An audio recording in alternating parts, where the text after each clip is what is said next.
ሰላም ተኸታተልቲ ማኪ ሚድያ ከመይ ኢለኹም?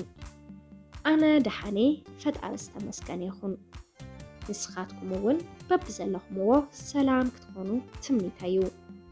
ናይ ማኪ ሚድያ ተኸታተልቲ ንሎማዓንቲ ሕፅር ዝበለትን መሳጢትን መምሃሪትን ዝበልክዋ ዛንታ ናባኹም ሂዘያ ቀሪበ ኣለኹ።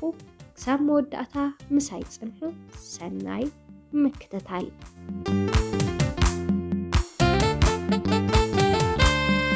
ለካሚተይ ገና ድሕሪ ፀሓይ ምዕራባ ጫማይ ደርቤ ኣብ ዓራተይ የተጋዲመ ኣይፅናሕኹን ከዓ ጥዑም ድቃስ ወሰደኒ ግደ ሓቂ ጥዕምቲ ድቃስ ግዲ ነይራ ኣብቲ ሕያብ ክተትስአኒ እንተላስ ከምቲ ልሙድ ኣይተጨቃጨቅዋን ተስእ የኣኽለካ ባ ፍቕረይ ተስእ እንዳበለት ኣካላተይ ክትነቕንቓኒ ጀመረት።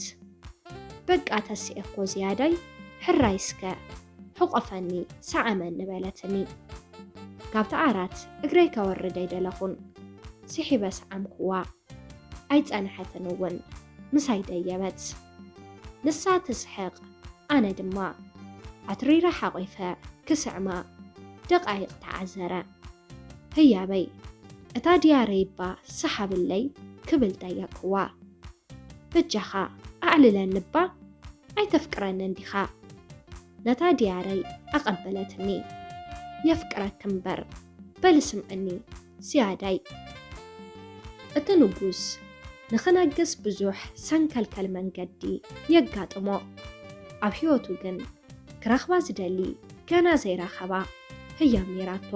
ኣብ ሕይወቱ ዘዘውትሮ ነገራት እንተደኣ ነይሩ ድሕሪ ድራር ናብቲ ደንበ ግዝኣቱ ይወፅእ። ነተን ከም ሽልማት እዝኒ ዝመስላ ድሙቓት ከዋኽብቲ ንፅባቐአን የድንቐንን ሓልሓሊፉ እውን ነተን ካብ ሰሜን ናብ ደቡብ ካብ ምብራቕ ንምዕራብ ዝሕንብቡ ከዋኽብቲ ይዕዘቦም። ከምዚ እንዳበለ ከዕለታት ሓደ መዓልቲ ግን ገበነኛ ፍርዳ ንኽትቀበል ናብቲ ንጉስ ቀረበት። እቲ ንጉስ ገና ምስ ጠመታ ገለ ጦብላሕታ ኣብቲ ባሕሪ ከብዱ ወርዊራ ሸኸለትሉ። ክውስን ስለ ዘይከኣለ ከዓ ኣመሓዩር ንኽትጸብሕ ኣዘዘ። ከምቲ ልሙድ ድሕሪ ድራሩ ናብቲ ቦታ ወፀ። እታ ገበነኛ ጓል ሄዋን ኣብ ምስሊ የዒንቱ ምእላይ ኣበየቶ። እታ እንኳው ሕይወቱ ዘይረኸባ ንሳ ከም ትኸውን እውን ደምደመ። ምስታ ገበነኛ ከዓ ህቡእ ርክብ ጀመረ። እቲ ትደልዮ እውን ከቕብላ ጀመረ። ካብቲ ድሌታታ እውን ከካፍላ ጀመረ። ኩሉ በቲ ንጉስ ዝመሓደር ስለ ዝፈለጠ ከዓ ኣብ ሓፂር ግዘ ንግስነቱ ተመንዝአ። ምስታ ገበነኛ ድሓር ግን ኣፍቃሪቱ ዝኾነት ጓል ሄዋን ኣባረርዎ። ንጉስ ናይ ተዓዲ ዝነበረ ከዓ ንጉስ ናይ ልባ ኾነ። ንሳ እውን ንግስተይ ኮይና ተገልግለኒ እያ ብማል ንግስነቶም እንሆ ኣብዛ ፀባብ ገዛና ትኹን ብማል ብሓደ ይነብሩ ኣለዉ። ዓይነይ ፍቕረይ ናተይ ሕይወተይ ደቂስ ክዲኽ ደኣ በልክዋ። ዛንታይ ኣቋሪፀ ግን ምሳይ ኣይነበረትን።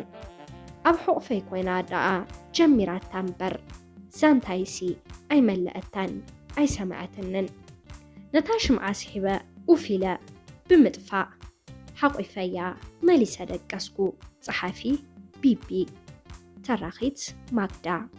ካብ ገጻት ፌስቡክ ዝረኸብክዋ።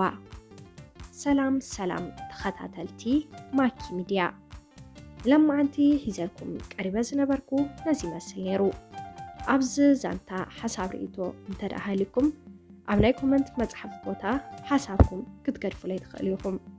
ነዚ ቻናል ሓደሽቲ ድሕሪ ዳሓሊኹም ሳብስክራይብ ብምግባር ነታ ናይ ደወል ምልክት ብምንካእ ናይ ቻናልና ተኸታተልቲ ክትኾኑ ንላቦ። ላይክ ሼር ከይትርስዕዎ የቕኒለይ። ብቐጻሊ ብኻሊእ ዛንታ ክሳብ ንራኸብ ሰሰናዩ ንኹላትና።